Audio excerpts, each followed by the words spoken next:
Kashmir news के साथ मैं हूं मुनज़्ज़ा शाह और अब खबरें तफसील से। जम्मू कश्मीर में प्रधानमंत्री आवास योजना ग्रामीण PMAYG से मुस्तफीद होने वाले बेजमीन अफराद को जमीन अलॉट करने के ऑर्डर देने के इकदाम किए गए हैं।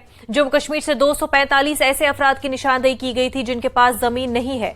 गांधी जयंती के मौके पर इनको जमीन की अलॉटमेंट के ऑर्डर दिए गए हैं। LG ऑफिस ने एक ट्वीट के जरिए भी इसकी जानकारी दी। लेफ्टिनेंट गवर्नर मनोज सिन्हा के हाथों उन्हें ये ऑर्डर फराहम किए गए हैं।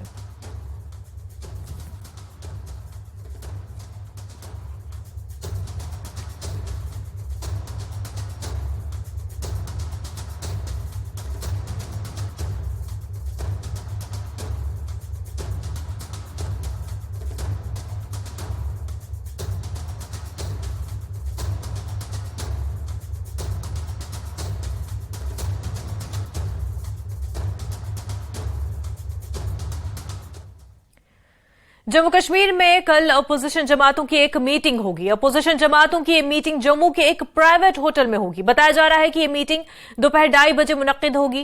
पहले ये मीटिंग डॉक्टर फारूक अब्दुल्ला की रिहाइशगाह पर होने की बात कही गई थी, मगर ताजा जानकारी के मुताबिक ये मीटिंग एक प्राइवेट होटल में मुनक्किद होगी। जम्मू कश्मीर कांग्रेस के सदर वक़ार उसुलवानी ने कहा कि हम ख्याल जमातों की कल जम्मू में मीटिंग हो रही है, जिसमें मुख्तलिफ अमूर पर तबादले ख्याल और मुश्तरका सियासी हिकमत अमली वज़े की जाएगी। उन्होंने कहा कि ऐसा लगता है कि हुकूमत इंतखाबात में ताखीर कर रही है। आने वाले लोकसभा इंतखाबात के लिए इंडिया अलायंस की तरफ से उम्मीदवारों को मैदान में उतारने से उमर अब्दुल्ला के बयान पर उन्होंने कहा कि उम्मीदवारों को बाहमी रजामंदी से मैदान में उतारा जाएगा। बीजेपी के इस बयान के बारे में सवाल का जवाब देते हुए अपोजिशन कभी मुत्तहिद नहीं हो सकती है, तो उन्होंने कहा कि ये बीजेपी की मायूसी को जाहिर करता है।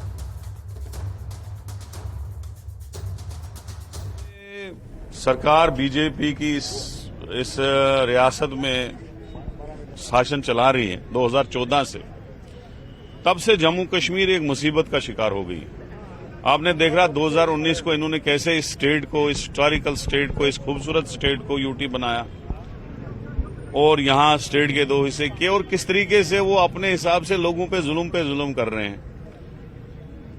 अभी तक उन्होंने 5 साल चलाया कि हमने जी पंचायत किए, हमने म्युनिसिपलिटीज किए, बाकी इलेक्शन किए, लेकिन आज वो भी उन्होंने खत्म कर दिए।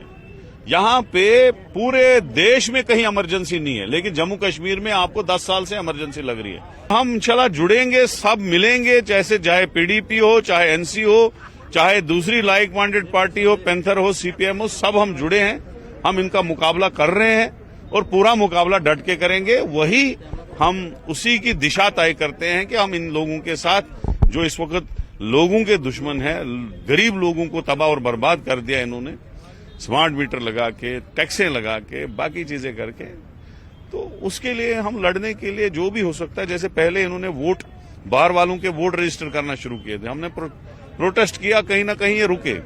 आगे भी हम मिलजुल के एक पॉलिसी फ्रेम आउट करेंगे कि इस इमरजेंसी लगाने वाली सरकार के साथ हम कैसे निपटें।